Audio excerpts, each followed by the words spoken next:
The following is a recorded program of an actual stroke support group.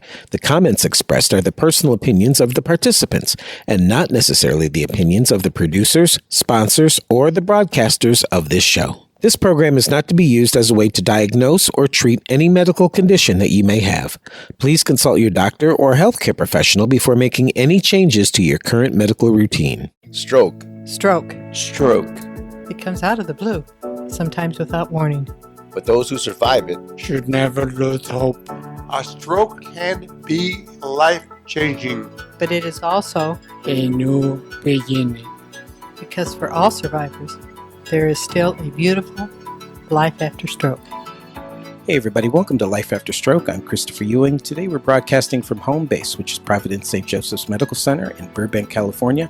And with us today, we are very fortunate to have an outstanding guest. I heard him lecture about a month ago, and I was like, okay, that's it. I got to get you on the show. His name is Dr. Jason Hinman. And Doc, why don't you brag a little bit rather than me try to give your whole list of accomplishments? Thanks, Christopher. Thanks for having me on. It's really a pleasure, and this is such a valuable resource for patients living with stroke to have available. I am an assistant professor of neurology at the University of California, Los Angeles. Been there, did all my neurology training there, specializations in stroke and recovery after stroke. And I run a small research laboratory that's focused on the interface between stroke, cerebrovascular disease, and dementia. And in addition, I run have participated in several clinical trials aimed at understanding the role of stem cells in stroke recovery. Well, I'm going to kind of dive right into this because this whole thing of stem cell therapy just really fascinates me. And I'm going to kind of be like the kid in the back seat on their way to Disneyland and say, Doc, are we there yet? No, absolutely not. That's a common misunderstanding, and there's a lot of misinformation about stem cells out in the community, online, and various resources that are available to patients after a stroke. We are just now beginning legitimate, well-controlled clinical trials to understand the efficacy of this type of a treatment. So there should be no misconception or misunderstanding or false sense of hope provided at this stage. It's an attractive and emerging possibility that we can repair the brain after stroke using stem cells, but we have to prove that in patients and make meaningful advances in recovery for those individuals living with disability. Until we prove that, it's not something that is available just yet for patients. I see. When did it start to kind of come on the radar that stem cell therapy was even possible to be used on stroke survivors? Yeah, it's a great question. I think the first challenge or observation that was meaningful was maybe about 20 years ago when we started to really understand the brain as not as static as we used to think of it as. The old dogmatic thinking was that the brain develops during childhood, and then you're essentially stuck with it. Whatever is there, the circuits, the cells. If there's an injury, it's permanent. And that really wasn't true from observation of patients, but there was a disconnect between the science and the understanding at the cellular and molecular level of what's going on in the brain after injury and what people were seeing and experiencing after brain injuries. And as those fields merged and we started to understand that in fact we could change the brain, in fact the brain does change quite a bit after injury, including stroke, then it became clear that all we needed to do was develop appropriate strategies to modify that, to augment that process. The brain has an endogenous or existing ability to repair itself, but it's limited. And if we understand what those limits are, we can push them down and push past it. So another key observation that's relevant to stem cell therapy was that the brain has its own stem cells and that they respond to and partially contribute to that normal repair process that all patients experience to some degree.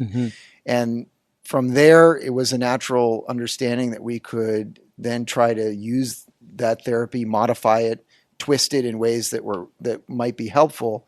And then the major hurdle that we're facing now is how do we actually do it? Where do we give them? How? When? In what ways do we modify them? And a critical concern that government regulatory agencies have is it safe? Right. A shout out to a really great friend of mine, Dr. Cindy Grimes. You may recognize her name. She's one of the top cardiologists in the world. And I think it was around 2004, 2005, something like that. Everybody was saying, oh, did you see Cindy on television? And I was like, well, why was Cindy on television? And she was on everything like CNN and CBS Evening News and everything else, because she and her team performed the first stem cell transplant into a human heart following an accident that a young man had had. And it's a long story, but she was on Good Morning America and all this other kind of stuff. I say all of that to say that Cindy explained to me exactly what the whole stem cell thing is and how you get them and where they come from and stuff like that. But for those who are listening who may not understand, what stem cells are, where they come from, and how you harvest them and everything else, kind of take us down that little layman's path of understanding. Well, sure. Thanks. So stem cells can mean any number of things. The body has a rejuvenative ability.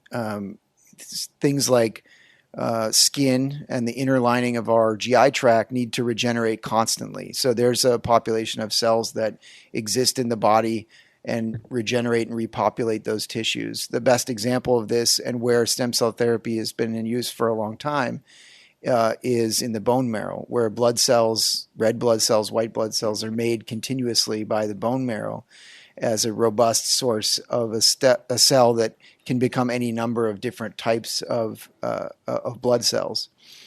The understanding of whether similar cells exist in the brain is, I would say, still somewhat limited. It definitely exists in rodent models and smaller animal models, and the jury remains somewhat still confused about whether they actually are present in the human brain. It's not possible to observe them in the same way as we can in some animal models. So we're left with post-surgical specimens from living patients that sometimes brain tissue is removed for tumors or epilepsy or other things. Mm-hmm. And the questions are, we think they're there, but we're not 100% sure that they're there and if they're in the same way. The cell retains its ability to become, in the truest form, say, obtained from a fetus or developing embryo, a cell that could become any cell in the body. That it doesn't have the signals that drive it to become one particular type of tissue. Now, on that topic, it seems like I've heard that before, where it's like embryo cells are the best cells to use for something like this.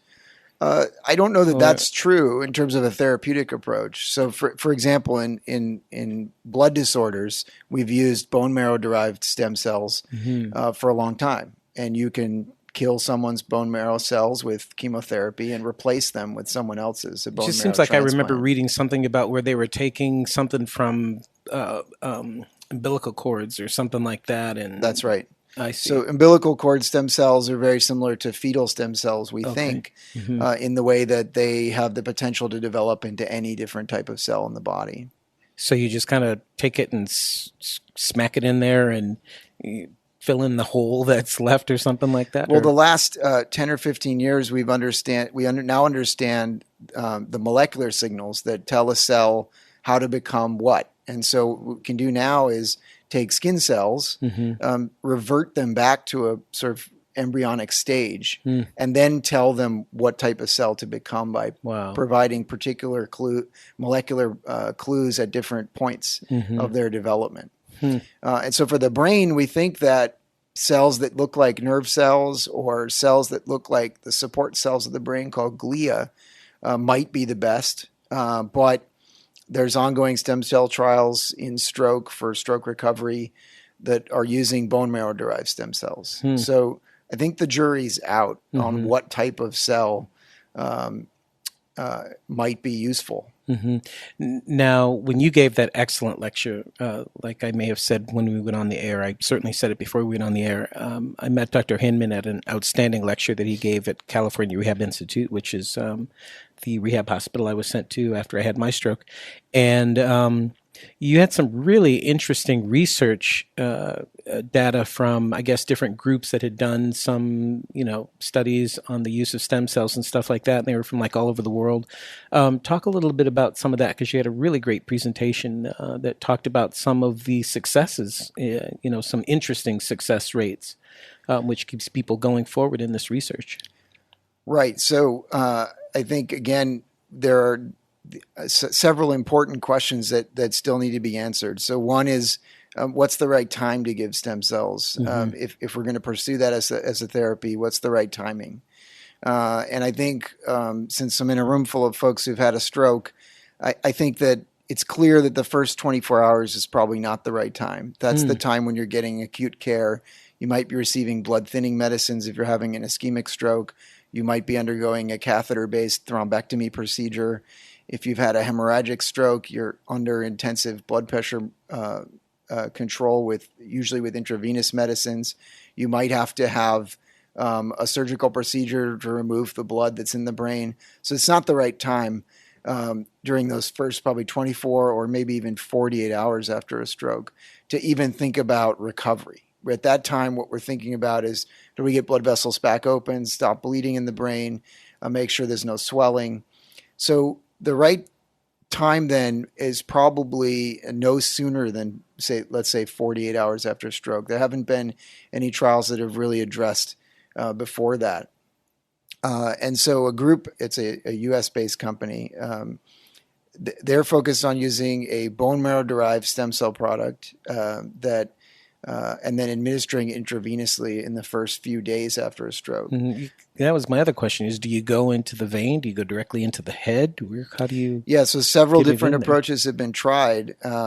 The other major approach that's currently being tried was tried earlier in the past couple years and is undergoing continued study is intracranial administration of stem cells right into the brain with the idea of what you're doing there is getting them as close as possible to the area of injury and the site of recovery. It's not clear whether stem cells administered intravenously can make their way into the brain. That's unclear. We don't have a good way of tracking them. There are some efforts to do that using basically making them have a small magnetic signal so that we can see them on an MRI scan, for example, but that work is not ready for prime time clinical use yet. But so the shortcut around the blood-brain barrier getting access to the brain is to just put them straight into the injury site. And that's been tried. A major trial that we participated in at UCLA, and I think several other places around Los Angeles participated in, was called the Actissima trial. That was a sponsored trial from a company called SanBio and a joint venture with a Japanese company called Synuvian that have a stem cell product they were interested in testing. They administered intracranial implantation of stem cells in the brain in about 150 patients. The formal results are not out yet, but it did prove to be a very safe procedure. So in those 150 patients, I think there was less than 5% of significant adverse or significant side effects. And the degree to which that helped recovery is still unclear. We'll have to see what the official results look like. The point of the trial was to show that on the surface, this somewhat radical procedure is safe. Man, this is so heavy. We're going to take a break. And when we come back, I know I have a couple of questions for the doctor, and I'm sure that some of our stroke survivors here do as well. One of the questions I have is, are there any particular deficits that stem cell therapy will not work on? And what type of stroke survivor is best in some of this therapy? Ischemic stroke survivors, hemorrhagic stroke survivors, is there a difference as to what type of stroke you had that may benefit best from stem cell therapy and things like that? So we'll get those answers from you right after the break. Life After Stroke is part of the iHeartRadio podcast network. Search and follow Life After Stroke on iHeartRadio or subscribe to the show wherever you listen to podcasts so that you never miss an episode. Also, be sure to download the new strokechannel.tv app, available free from Google Play or the iTunes App Store. Hey everybody, this is Christopher Ewing from Life After Stroke, and there is something new we're launching that we are very excited about. We are launching the Life After Stroke online support group. This is a weekly support group that is held online for those who don't have access to a support group in their area or who are unable to attend a support group because of physical limitations. The group meets each week online at www.thestrokechannel.tv or on the strokechannel.tv app, and is open to stroke survivors as well as caregivers. For more information and to sign up to be a part of this really cool online support group, just go to www.thestrokechannel.tv. That's thestrokechannel.tv. And I'll see you soon during the Life After Stroke online support group. Hey everybody, welcome back to Life After Stroke. I'm Christopher Ewing. Today our guest is Dr. Jason Hinman. He is an outstanding authority when it comes to stem cell therapy in the world of stroke and things like that. You know, one of the questions I had, Doc, is it seems like a lot of research centers around ischemic stroke survivors and not so much with hemorrhagic stroke survivors like myself. So I'm going to selfishly ask, is that something that is just kind of part and parcel to research itself in the stroke world? It just seems like I remember even listening to some of the data that you presented in your presentation that a lot of these other groups that were doing some of these research studies all did them with ischemic stroke survivors, and it all kind of cut off at like the 12-month period, stuff like that. Why is that? Well, one somewhat frustrating aspect as an academic is that, because I see all types of patients after stroke, and the issues that they're dealing with often do directly relate to the type of stroke they initially had. The challenge with this type of emerging therapy is that the drug companies are the ones that the pharmaceutical companies and stem cell therapy companies are the ones that are really driving the research at this stage. And the reason for that is it's really expensive. The trials take up to, typically following one patient for 6 months, sometimes a year. To get enough patients, it's usually takes 2 to 3 years to do a study across multiple sites. So their motivation then, which is not, gets a bad reputation, but is realistic, is that they're trying to develop a product that then can reach the most number of patients. And since 80% of patients suffer an ischemic stroke, that's the major focus of the research. You asked before the break a question about the types of deficits that are most studied or most likely to benefit. And it's not clear that they're most likely to benefit, but the ones that are most studied are motor recovery. So the ability to move, mostly because we have pretty good scales for measuring those things. So it's easier to put, they're still flawed, but it's easier to put objective measurements on them in terms of whether patients are getting better. Can they do things that they couldn't previously do, like walk 10 meters faster than they used to, for example, or another test that's commonly used involves grasping and handling small objects with their hand. And there's a well-validated scoring system for that then can be used to judge whether the treatment is efficacious between two different groups, for example. So that's going to continue to be the most fertile ground for this type of research. And I think the idea is that we can't do right now much of anything to make people better in any domain, cognitive or motor or whatever. So let's start with the easiest ground truth of mobility. And then if we can improve mobility in some way, then we can start to study whether there's effects on cognition or other things of that nature. Now, you guys in your group are doing some really dynamic research and studies and things like that. Brag a little bit. Tell Sure. everyone a Well, little bit what you're up to. So as part of the work I do is running the stem cell trials, and we're engaged now in a trial called the Pisces 3, which is just now starting. I think we're ready for an open for enrollment. You can search it on the web. It's easy to find. That's actually how you get how your eligibility is determined for the trial, and we're happy to help you through that process if you're interested. And I think maybe we can put my contact info somewhere online or something like that. But my research group is primarily focused at the interface between stroke and cerebrovascular disease. and cognitive impairment or dementia. And increasingly, we now recognize that the vascular tree of the brain probably plays a very significant role in the molecular events that ultimately lead to Alzheimer's disease and cognitive impairment, whether it's purely due to stroke or whether there's some overlap between those pathologies that we associate with that type of dementia and the primary stroke injury or the vascular injury that happens to the brain if you have, say, longstanding hypertension. So is that to say that somebody that has a stroke is more likely to develop dementia than another person who didn't have a stroke? Yeah, that's clear. It's about a 1.5 times, a little bit less than 1.5 times risk of developing dementia. It varies depending on your racial ethnicity, where you live in the country, access to healthcare. But all comers, it's about 1.4 risk, so about 40% increased risk of developing dementia if you've had a stroke in the past.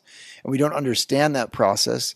The National Institutes of Health is just now launching a major initiative that'll run through a network of hospitals that they've organized over the last 5 or 10 years to study stroke. The last 5 or 10 years have been focused on new and emerging treatments for stroke, and that's been fairly productive. As you know, we have had some major advances in the acute treatment of stroke, such as thrombectomy. But what we don't understand is very much about is what happens to patients after that. And so the NIH is starting a major initiative. It should be active and functional later this year to really get some more granular detail on what's happening to patients. And the goal is to study upwards of 6,000 to 8,000 patients after stroke across the country and learn something particularly about their cognitive impairments, but also, we'll also be able to learn where are they going, how long are they staying in rehab, what are the risk factors that really drive the increased risk of say, cognitive impairment or dementia after the stroke. So that'll be, I think, really helpful to understanding some of the harder to get a grip on domains like, memory, cognitive function, getting back to work, those types of things. Now, with your Pisces 3, is that what it's called? That's correct. Your Pisces 3 study, what are you guys finding preliminarily at this point? Well, this version of the trial is just getting underway. So we at UCLA haven't enrolled any patients yet. Nationally, I'm not aware of the current enrollment. There was a prior version of this study. It's being sponsored by a UK company that has a fetal stem cell product that they are hopeful about. In the earlier version, referred to as Pisces 2, there was some hint of a success in terms of patients who had some motor ability after their stroke and received the treatment. They were about 30% more likely to get some improved mobility on the types of scales we talked about, mostly upper limb mobility. And so that's given them enough head of steam to move forward to a broader trial and bring it to the U.S. to try to get FDA approval. So that's the plan. That's my other question was, what has given people like yourselves, doctors like you, enough of an interest to think, there could be something to this stem cell stuff. Where did the smoke originally come from that people even thought that this was possibly something that was going to work? Well, like with many other examples, including various types of drugs, there have been some dramatic successes in animal models. Primarily just with animals that they've seen. So-called the preclinical models of stroke that have shown fairly robust results, but we can cure a stroke in a mouse or a rat, and with drugs, and none of those drugs have translated into human research. I think that into human research or human benefit, they've translated into human research and all failed almost universally. Now, why would that be? Well, one of the reasons I think that's become clear to me over the last 3 or 4 years is that there hasn't been enough attention paid to the types of diversity that exist when you study humans that come from different ethnicities. A mouse and a human or something. Exactly. I see. When we do a preclinical study on a drug, give it to, perform strokes in animals and then give half a drug and half a saline or some placebo treatment. almost all the mice they're actually related to each other. They're bred in a way that they're often cousins or second cousins. And so you really don't have much of the kind of diversity that we see at the human level. So that's being recognized.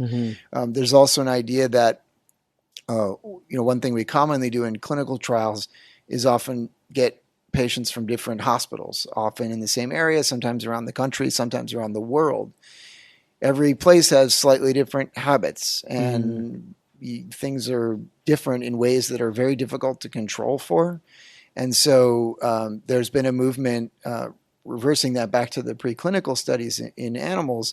Can we do that in the animals? Can we use different types of animals, different so-called strains that have different genetic backgrounds? Can we do it in different laboratories around the country? Yeah. Everyone's getting the same drug, but we're trying to develop a system that mimics the clinical trial experience just in the drug discovery phase. Yeah, here's a question for you. Why was it decided that mice would become kind of the barometer for what would work in humans? I mean, are we even remotely close bodily to a mouse to be able to know that? No, I think were they just so insignificant because they're mouse? Let's just use them. Yeah, there are a lot of drivers for that. But one is that they're fairly cheap. The second is that for some reason they became a good model, and we learned a lot about their genetics, which made it easy to study how different genes or molecules manipulate different genes or molecules in a way that we can learn something about those. And they do share a fair amount of genetic information with humans, being in the mammalian tree. But from a brain standpoint, there are several significant limitations. One, their brain isn't folded the way ours is, so that's a significant difference.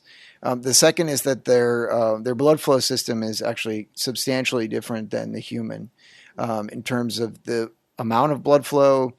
The redundancy of the blood flow is different. How the brain reacts if you block an artery, for example, is totally different in both mice and rats than it is in humans. Most drugs that end up making it into an early clinical trial at some point get tested in primate models, but those are very expensive. There are issues around ethical ethical primate research that are addressable but real. And so, oftentimes, particularly for diseases where there currently is no therapy, sometimes making that jump from a lower animal directly to humans seems reasonable to everyone. I mean, it just seems like you're using the wrong example. If you can cure stroke, not just make it, a little better, but actually cure a stroke in a mouse, and then when you apply it to a human, you can't even get close. Right. Seems to me you're using the wrong animal to try to test, for something with stroke. Is there a better animal that you think would be, I hate to, be an advocate for using animals, but I guess, it's a whole other show.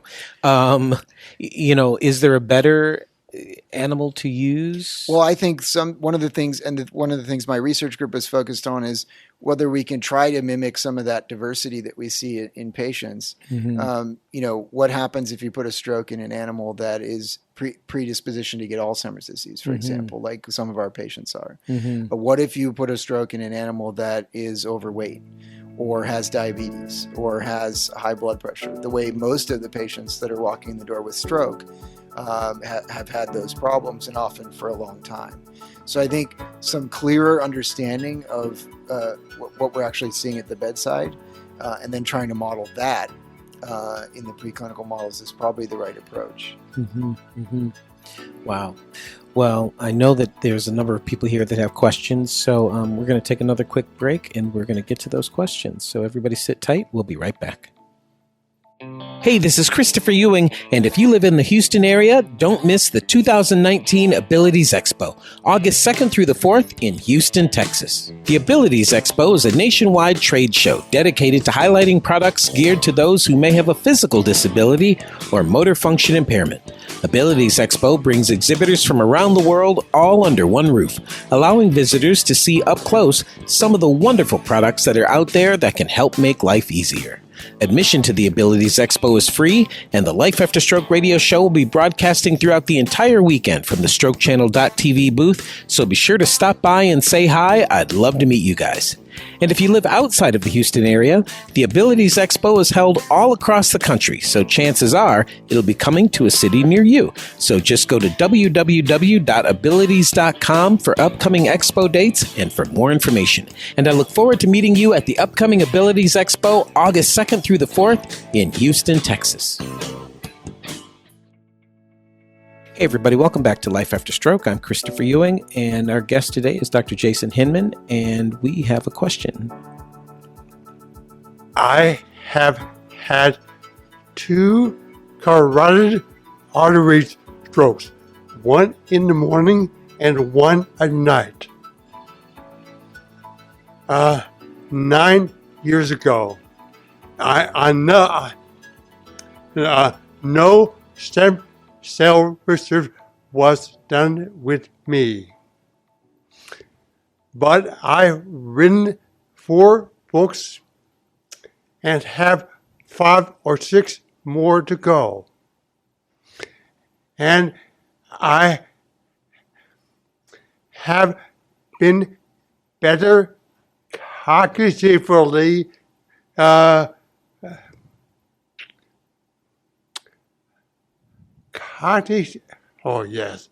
cognitively after the stroke are better and better and better. I don't know how you explain that. Mm-hmm. Oh, that's an excellent question. I think one of the keys that I usually advocate in my patients to help promote their recovery, whether they're eligible to participate in research or not, is what I call task-based practice. I ask patients typically to make a list of 2 or 3 things that they have trouble doing after their stroke. At the beginning, that's often simple things like getting out of bed or walking, to the bathroom. As you get further away from your stroke, deeper into your recovery, that list can change to things like getting back to work, That's right. being productive, etc. And so I usually ask them to make a list of those 3 things and then figure out how they can practice those things. What and then about if they can't make a list? How can you not make a list? My right hand doesn't work. Oh, well, like a mental list. I am right-handed. And you write all those great books, Dr. Parker. You can make a list.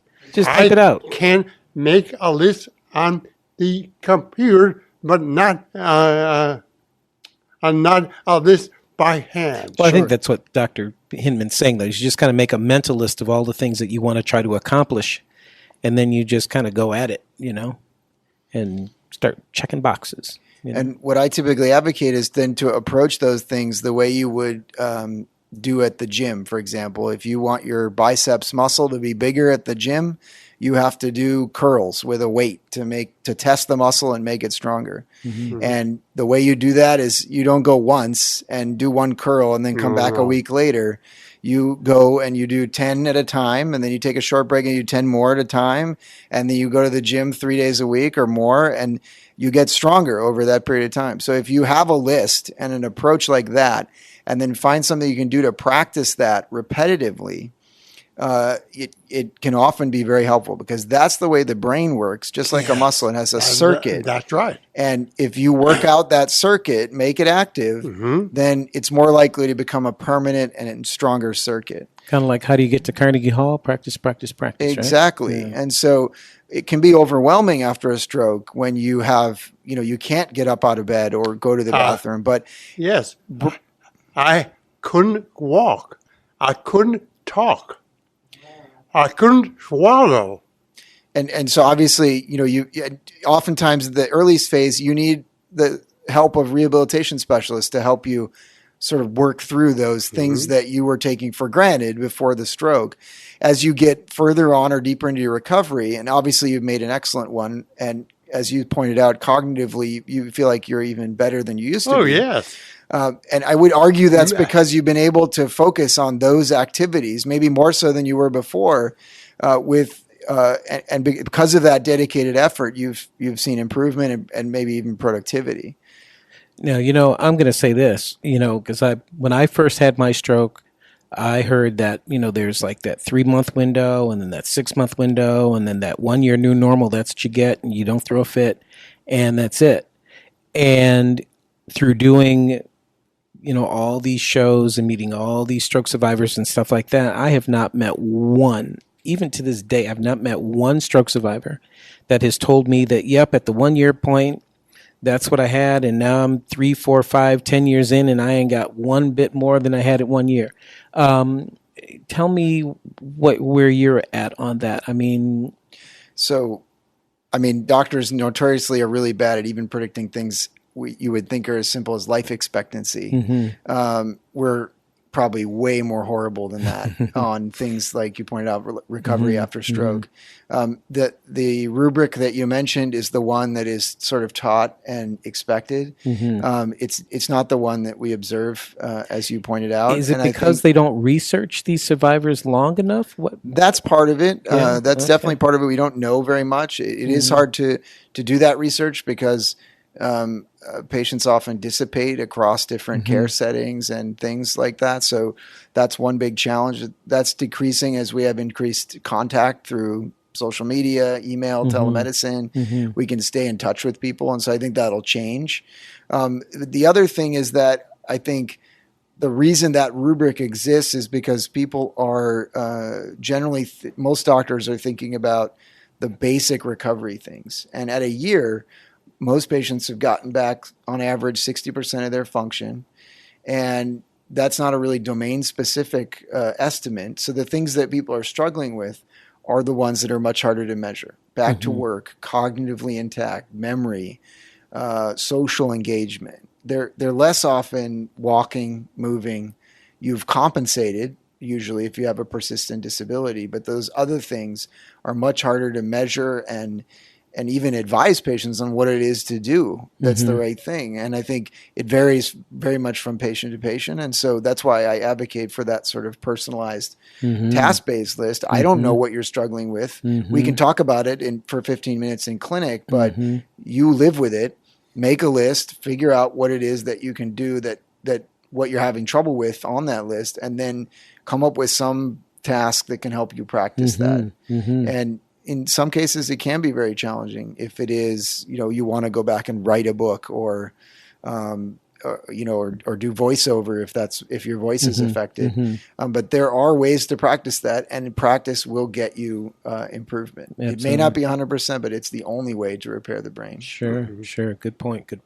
Gene, you had a question. Thank you. You're welcome. It's morphed into 2 questions now. First of all, stem cell is not necessarily the same. So which stem cell are you talking about? Yeah, so I mentioned earlier there's some different approaches that are being tried currently.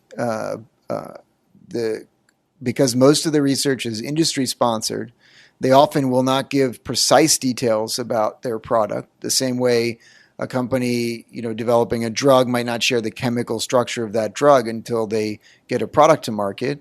The current approaches that are in use in research are a bone marrow derived stem cell product, a stem cell product that is from bone marrow but modified in an important way to make it more supportive for the brain. And then the third is a fetal stem cell product that is, again, modified in a way that the company believes is supportive for the brain. No. As far as therapy with the stem cell, you talk about putting it in blood vessel, and also you talk about putting in the brain, which is best for each application. I think it's not clear. I think the intravenous administration is likely to be much safer. The well, the risk of what you can say now, what the risk of side effects or adverse events with the intracranial or inside the head treatment was low. It was not as low as the one observed with intravenous treatment. So there's definitely some risk, but that risk is fairly minimal. On the spectrum of neurosurgical procedures, it's quite minimal.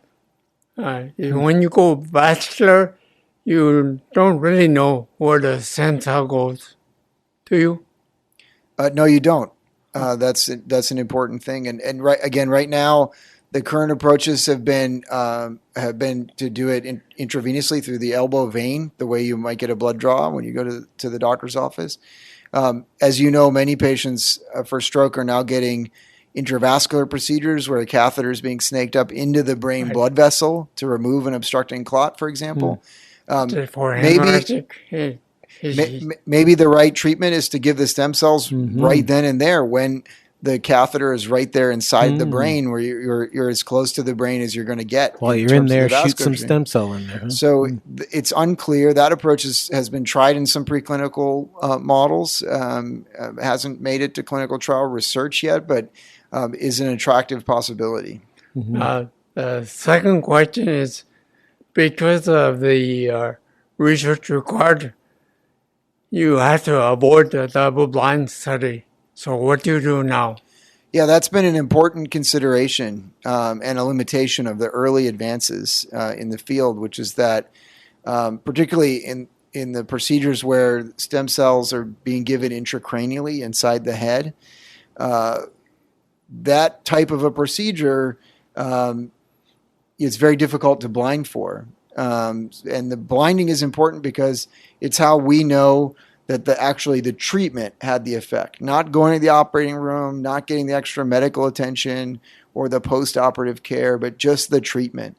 And so the way that's been tackled is to ask patients who are in the control arm to do all those things, to go to the operating room, to have undergo the pre-surgical preparation, undergo a thin, shaving of the scalp, a thin skin incision, then a incomplete hole in the skull, and then stop. Whereas the patients who are receiving treatment would have all that, except they would have a full hole placed in the skull and then a needle administration of the cells into the brain. But when the patient wakes up, they don't know what happened. So that is, although a big ask of patients participating in the research, have a hole put in your head, nothing put in there.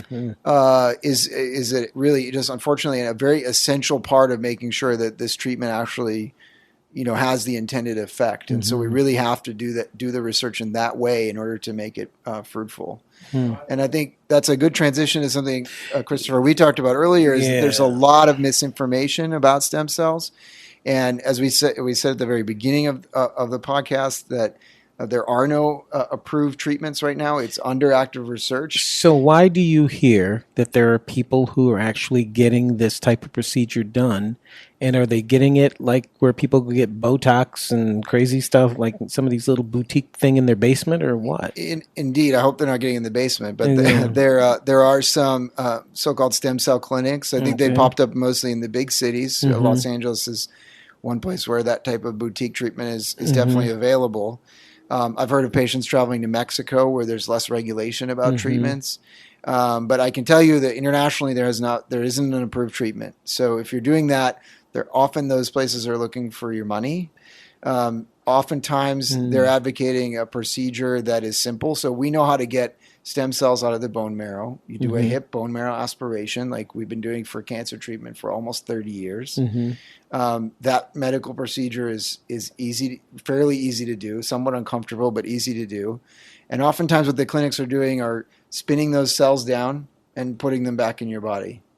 I don't know what that's supposed to do. Yeah, right. You're just putting it back in. I don't know what that's supposed to do for your recovery. I know what it does for patients' wallets, which is make it quite lighter. And I think if it's not done in a very reputable way, there's definitely potential risk for that. The more dangerous things that I've heard about or similar types of procedures where patients' stem cells are withdrawn from their own body and then injected into, say, their spinal fluid through a spinal tap. Oh, geez. There's been a few reports of cancers developing that way, and so I would definitely avoid any type of stem cell research that is not sanctioned by the NIH. And there's a good way to find that. You go to clinicaltrials.gov and type in the name of the investigator, the name of the hospital, the name of the study. And you can find the legitimate registered information about the research. Let me go here. I remember meeting a stroke survivor who was told that she would be a good candidate for stem cell therapy and things like that. And, when you're a stroke survivor and you're looking at limbs that, you're staring at a limb that's just staring back at you and not getting it to move, and you're dangled this, shiny object that says, hey, I've got this magic cure that will help that move again, you're really filled with hope. If somebody at this point in where we're at, if somebody dangles that type of hope in front of you, is there a reason to really be hopeful? Like, okay, this could be, or are we just not that close yet? Like, it's not time to get excited that we're that close to Disneyland because we're not there yet. I think we're not there yet. I think there's reason for hope that in the broad scope that this type of treatment can produce effective treatments for recovery after stroke. But they need to be studied in the right way, validated, and so that they're available to the widest group of individuals. But if somebody dangles in front of you right now that they've got a clinic over on Main Street over here and come on by, put you down for 2:00. No. I would not engage in that. Okay. Yeah.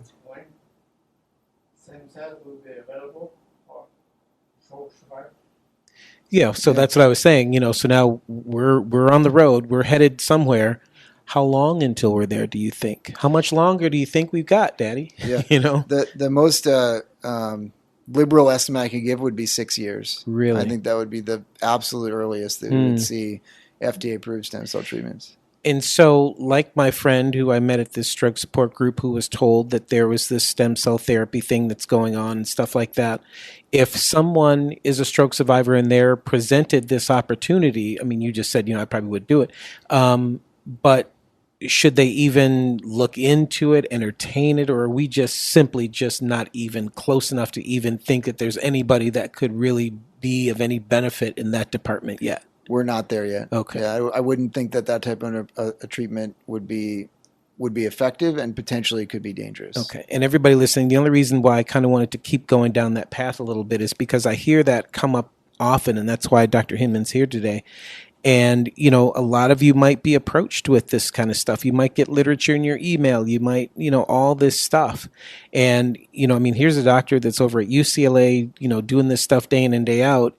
I mean, he kind of knows how close we are. And, I would much rather say trust him than, some email that comes through, at the same time that says some prince over in some Uba Booba country has $30 million and all they need is your social security number to get it out, because that's the kind of stuff, you'll get on these mailing lists, once they know that you're on that stroke path, I get all kinds of emails now about stroke and stuff like that. And, it's not to question the validity of any of it, but when you're a stroke survivor, and again, you're kind of at a rock and a hard place. I mean, you'll kind of believe anything that's coming down the road smoking. And, you certainly don't want to get into a situation where they're taking more than just your money. I mean, they could be taking your life. I mean, like you said, there's been cancer situations and stuff like that have come up. The other thing I would say is that we're definitely interested in having folks participate in research. We're desperate for them. That's my next question. How I do we think do that you definitely shouldn't wait for to reach that 1 year plateau and say, then what do I do? Because most of the fertile research is happening. We want patients in the first year. When their normal recovery process is happening, we want to help that. So is there any detriment if somebody wants to get in on some of this research? Is it going to make them any worse if they're used as guinea? There's always that potential, but most trials are designed to have safety at the forefront. So there's always that potential on an individual case basis, but in general, the the research is designed to be safe and to value safety as a foremost consideration, and then secondly the efficacy.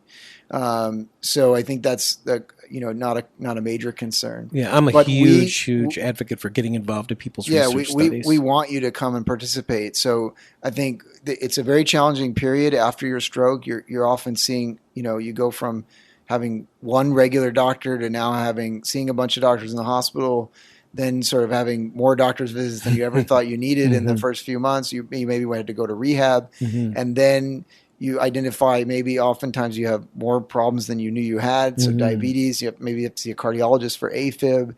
But the time to start pushing for help and recovery is as soon as you get out of rehab, and say, ask your doctors what research is going on at various hospitals around the city. What can I do to participate? How do I get involved? The more you push them, the easier it is for them to go and say, hey, I have interested patients. Let me find out. And what if somebody is outside of the hospital, maybe not outside the 1 year window, but they're, kind of post-stroke, maybe let's say 6 months or something. Is there a safe place that they can go to look into being a part of a research study? I know you'd mentioned one. Yeah, so clinicaltrials.gov is probably the most accessible. Okay. It's not a particularly user-friendly website, but if you type in a few magic words, for example, you might type in stroke and Los Angeles. You'll find the available clinical trials that have anything to do with stroke that are in this area. Okay. So it's a very useful resource from that standpoint. And of course, you can. I'm happy to have you check our website. Well, I was going to say, because I know you and love you. Tell everybody how they can find you and right. stuff. So if you go to neurology.ucla.edu on the web, you can find information about clinical trials, not only for stroke but for all trials that UCLA is participating in for any neurologic disease. We have the UCLA Stroke Center has a Facebook and Twitter page at UCLA Stroke, and you can find us on the web. And there's information about our faculty are putting up information about breaking news in the fields that might be relevant, or we will also eventually be posting clinical trials availability there for various types of things. So there's definitely resources out there to get more information. Since we are still, in your opinion, 5-6 years at least out before, we can say we're there, what do you think are some of the best things that a stroke survivor can do to, I know one of them that you said was practice and things like that, but what really should stroke survivors really be focusing in on the most strenuously, religiously, don't stop kind of thing? Yeah, I think so getting back with your doctors, following their recommendations, definitely is a foundational piece. Getting as physically active as your stroke will allow you to be is also a key element of staying healthy. Most patients who have a stroke have not been as physically active as they need to be. And so trying to really make that part of your lifestyle going forward is, I think, important. And then the third I would say is being aware that it's easy to reach a plateau in your recovery and mentally pushing through that. Okay. And that there really, doesn't have to be a limit on your recovery. I guess that was my thought, is that you as a doctor, when you see some of your patients come in, post-stroke, 1 year, 2 years, 3 years, let's say, and you see that they didn't quite get as far recovered as you would have thought they would have when you saw them originally or something like that, what do you see as the problem as to why some stroke survivors don't reach that pinnacle that you would have predicted they would have reached when you saw them early on? I often tell patients the hardest part is after you get out of rehab. It feels the hardest when you're sick in the hospital, and then the rehab when you're first getting back with some early mobility. But the hardest part is after you don't have anyone waking up in the morning to say it's time for therapy. And you really have to drive yourself to be self-motivated to get that extra bit that's there for you once you're out on your own. And so trying to find ways to stay self-motivated, whether that's coming to a support group where you can co-motivate each other, which is a great idea, or setting a goal for yourself that's getting back to something that you want to do. I think is the best way to sort of continue on the recovery, and be aware that there are plateaus, and that sometimes that's the body's way of telling you to take a short break, but not stop. So take a break for 2 or 3 weeks, and then regroup. Your body will have adapted to some new gain you made, and then you have additional opportunity to move up from there. How do you know when you reach those plateaus? It's difficult for any doctor to tell you that. I think patients usually know that themselves. You just don't see much really more improvement or something? Yeah. Or what you were doing before isn't making as big of a difference that you feel after, say, a therapy session or so then when workout. You reach that, don't get discouraged. Yeah. And maybe take a break. Say, maybe I should take a break. Mentally, I need one. And then after a few weeks, go back. And your body will have adapted to its new baseline, and you can then identify a new goal to work on after that. So, everybody listening, that's kind of an interesting point, in that there is some level of recovery that doesn't happen, really not because it just wasn't going to happen. It's kind of because you didn't make it happen, really. You kind of sat back and just kind of watched things go by a little bit and didn't kick yourself in the tail enough to really stay at it.